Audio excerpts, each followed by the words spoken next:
All right, we are here at ISE 2015 with Aviv Ron from Kramer. How are you, sir? I'm great. Good to see you. Good to see you. Nice to meet you in person. Yeah, yes, absolutely. Aviv has been one of our guests on AV Week from Israel, actually. So you are part of the Kramer corporate office in That's right. Israel. We have headquarters in Israel, Yeah. but we have 26 offices around the world, so we are a very truly global company. Yeah. And as you see here, we have people representing, I think, 7 or 8 languages, nationalities only in Europe. We are also in all other parts of the world, so we're very proud of our global presence. Okay, so how does that work, right? I mean, because you have a very sizable presence in the U.S., which is obviously where I know you from. Right. But outside of the U.S., talk about how you guys manage not just marketing, distribution, manufacturing, in all these different little areas. I mean, the EU is, from, again, my big dumb American viewpoint, the EU seems to have made things easier, right? But the EU is not just where you are. You've got Middle Eastern, you've got China, you've got India. Everywhere. How do you manage all that? Yeah, so the concept is that we are global company in a very right sense of the way. So Say that again. Global is the combination of global and local. So we act globally, but to the customers we behave like a local company. So if you are in Sweden, for example, you would think that Kramer is a Swedish company because everything you see is based and done in Swedish, in Sweden, with the local people. That includes support, currency, training, material, marketing, everything is in local. Whereas we run everything from our headquarters in Jerusalem. But we are, from day one, are used to the fact that our customers are not, for the most part, in Israel. Israel is not the biggest market, as you probably know.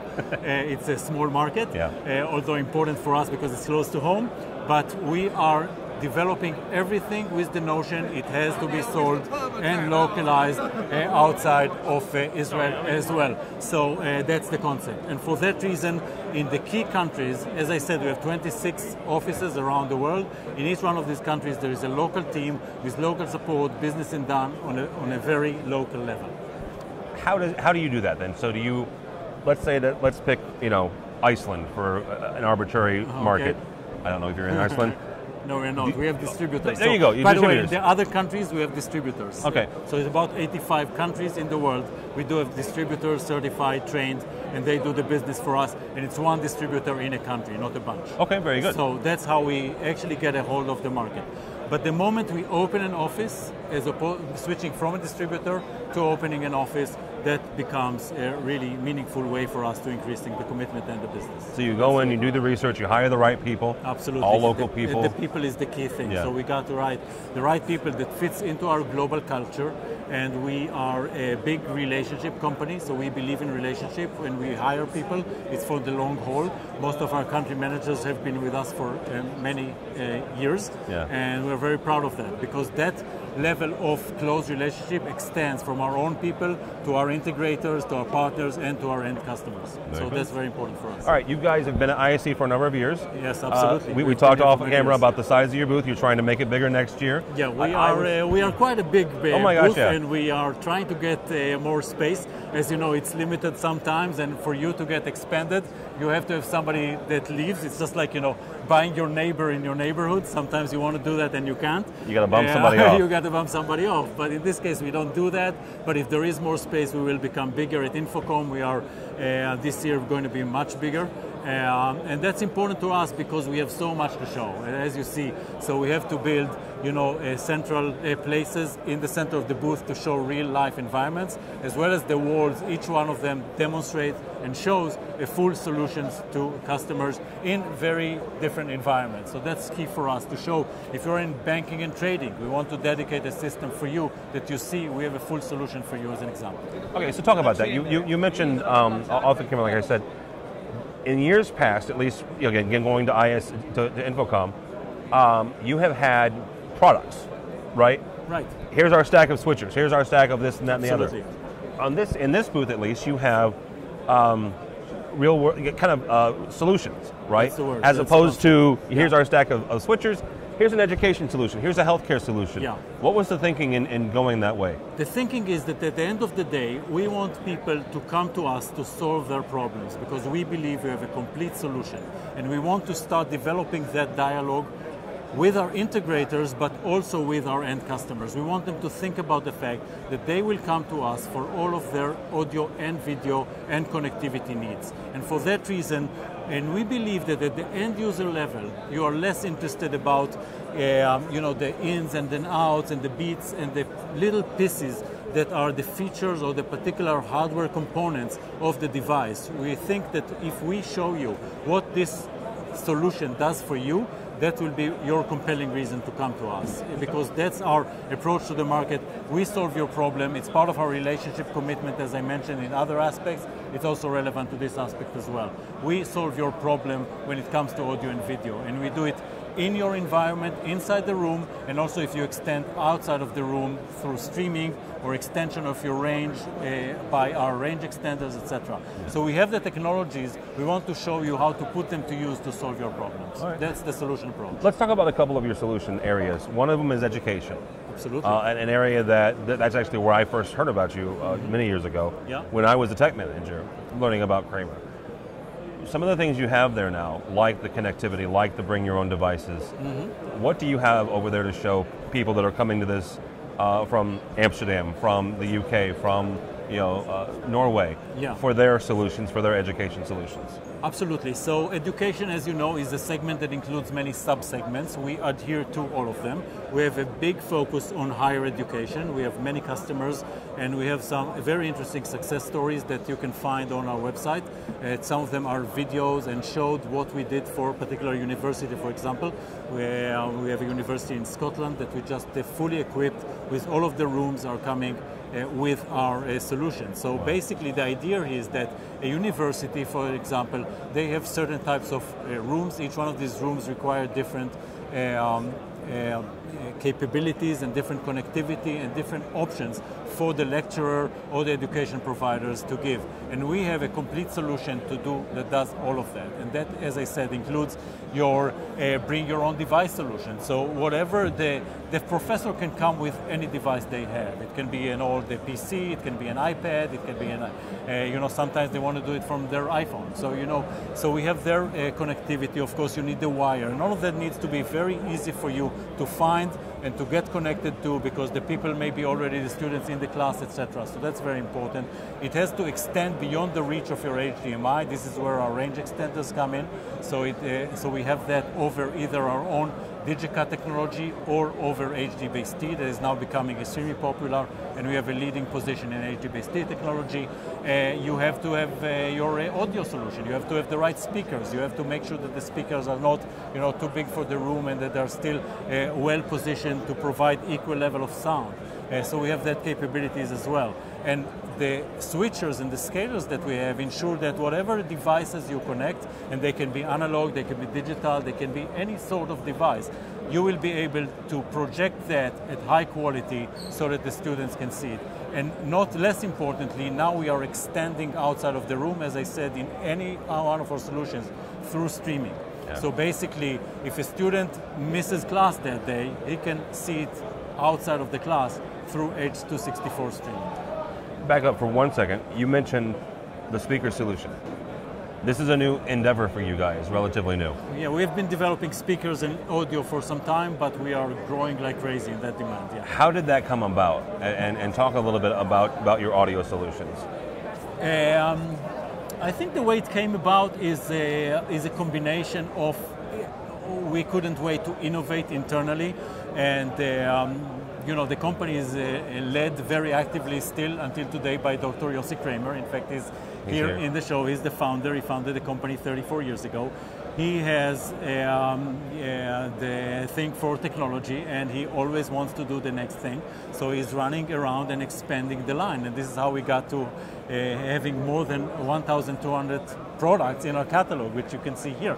And audio has been aside all the time, and we have had some experiments in audio before, but a couple of years ago we have taken it much more seriously, and we are now providing full audio solutions. And what we see is, again, audio can come to, from the home environment, from the car industry, they have a lot of speakers, etc. But if you are all the time thinking audio for the corporate customers, from the corporate environment, and that's education, or any type of commercial customers opposed to the home, then you're developing different kinds of products. Yeah. And that's what we do. And in addition to speakers, we have the distribution, we have the amplification of audio, we have some very unique network solutions for audio as well, that you can see in our booth, and maybe we'll devote some more time to it later, but that's definitely a growing field for us. All right, one last thing before I let you go, because we're going to get Clint in here to talk about your K-Touch. Okay. You mentioned needing the HDMI cables for the bring your own device. The only thing that I would take issue with that is you don't need that with your guys' new product, with your new wireless product, Via. Mm-hmm. That's right. You mentioned before that this was your first endeavor, European-wise, for Via, but you've got some new additions, I guess, from what the U.S. market has seen up to this point. Absolutely. So first of all, we pronounce it Via as Via, opposed to okay. Via. All right. That's good. So Via is the product, and Via is our true collaboration solution. We have introduced it to the world for the first time at Infocom. At the same time, at Infocom, and since Infocom, it has won numerous awards as a product of various magazines and various competitions. It's a true collaboration environment that we showed. Actually, we are now presenting it here, so we'll continue. But in Europe, we are launching the product for the first time, or the line of products, here this year, but we are introducing to the world iOS mirroring, and that's a very much awaited for feature that we are extremely excited about. You can now stream and do iOS mirroring, just like you can participate in any VIA collaboration meeting as we had before, with 6 users running in parallel, displaying their screens and sharing their material on one screen, 6 screens presenting on one, or 12 when it comes to 2 main screens in the room. So that's a full collaboration solution, and it has the full HD streaming as we introduced last time. The other thing we are adding this year, this show, and that's important to this particular market, we are now supporting multi-languages. We start with Russian and German, and we'll expand to other languages as well. The other thing you can do is you can send any of those back to the devices, right? Absolutely. This is really, when you come to a huddle room or to a collaboration meeting with VIA, you are really sharing information, and that goes back and forth. You can, at the end of the meeting, you work on a project. By the way, you can do whiteboard capabilities with the system, and at the end or at any time you want to share something with the crowd, you push a button, everybody gets it into their systems instantaneously. You don't have to send me the presentation later like we always do after a meeting. No, it's already yours. So it's like the genie. You want the presentation, you already got it. The Via Genie, I like that. Absolutely. All right, well, Aviv, it was nice to meet you in person, it's a pleasure. Have a good show. I love your podcast, by the way. Thank you. I'm a fan. Thank you. And you're welcome anytime. I appreciate it. Thanks for coming Aviv by. Braun from Kramer. Thank you. All right, now we're here with Clint Hoffman from Kramer. How are you, sir? I'm great, thank you, Tim. What are you doing in Amsterdam? I feel any of the U.S. guys, and you are the U.S. version of Kramer, I feel the need to ask that because this is a Euro ME-centric show. Yeah, well, absolutely. Well, at Kramer, we are we have a worldwide approach to the market, and so we have people in marketing that are, in every aspect of the world, and we try to come together and pool our talents and make sure that we're all giving each other ideas, exchanging ideas, and so they find some value for me to be here, so I'm glad to be here. Absolutely, it's a nice town. I've never been here, so this is really your first time. My first time at ISE. So this has been a neat experience. It's a big show. You guys have a large booth here. One of the things that I find interesting, and in my 9-to-5 job, I run an independent programming house and design consulting firm. So one of your walls over here definitely caught my eye. It is your K-Touch. It is Kramer's control system. Yes, it is. I'm not to mince words, but that's what it is. It is. Right? One of the things that was interesting is I didn't see a touch panel. All right? Just cut to the chase. There was no Kramer touch panel. Correct. Right? Explain that thought process and why there's no touch panel. So we're thinking that we're living in an age of millennials, and we're moving further and further into that. And millennials live on their own personal devices, BYOD. It's a BYOD world. Yeah. So the entire approach of K-Touch, the theory behind it is that it is BYOD-centric. The K-Touch control system, you use it and you program it, and it lives in the cloud. So let's just say, for instance, that I am a dealer integrator.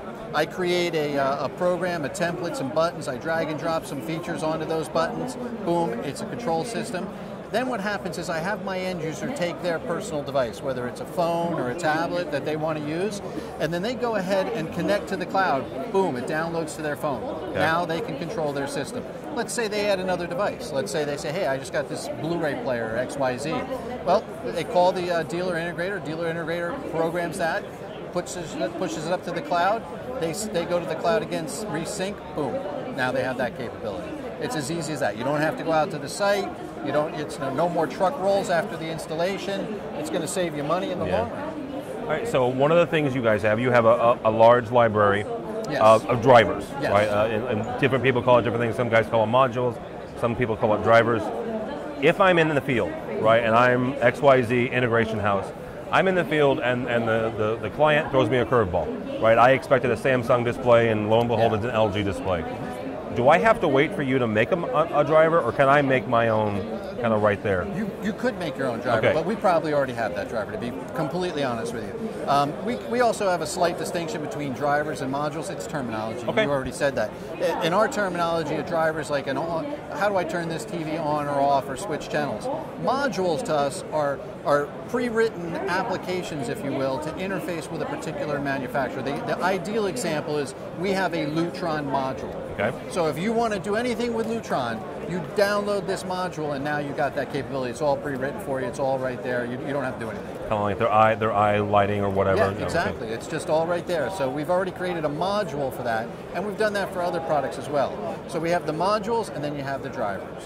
Is this product available only in the U.S. or only outside of the U.S. or where is it? K-Touch? K-Touch. K-Touch is worldwide. It's available through anywhere that there's a Kramer outlet. We have, I think we have 26 offices now around the world, sales offices, and K-Touch is a worldwide product.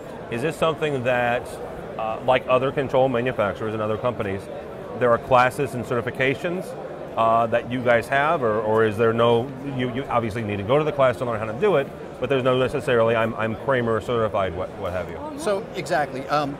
With any system, even if it's drag and drop, you have to have some basis of knowledge in order to be able to put things together and build pieces and make buttons and so forth. And so what happens is we have all of our training online. This gentleman just walked by as well. That's right. So we have all of our training online, and what you can do is go on and learn at your own pace. There's currently, I think there's 15 modules. You can take them at your own pace. It'd probably take you, if you were just being very casual about it, a week. Now you're a programmer for K-Touch. Okay, very good. All right, what's one thing, if you're not coming to this show, right? Half the reason why we're recording this is for people that either are outside the U.S. that aren't coming to ISE, or people from the U.S. that weren't able to make it. What is one thing that is in this booth that you absolutely wish that everyone could see?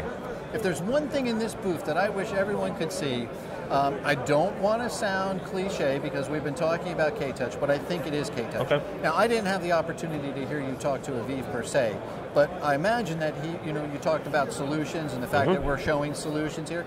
You become a solution company. We were a very good box company for 34 years. We made a lot of boxes that solved a lot of people's problems, did it very effectively and very successfully for 34 years. We're talking about solutions here now because we have a control system. Once you have a control system, you can sell somebody an entire end-to-end solution. Yeah. You don't rely on the dealer integrator to just have to take whichever boxes they think are appropriate from your line anymore. You can offer them the complete solution. So K-Touch pulls that all together for us. Very good. All right. Clint Hoffman from Kramer, thank you, sir. Thank you. Enjoy your time in Amsterdam. All right. You too. Clint Hoffman from Kramer.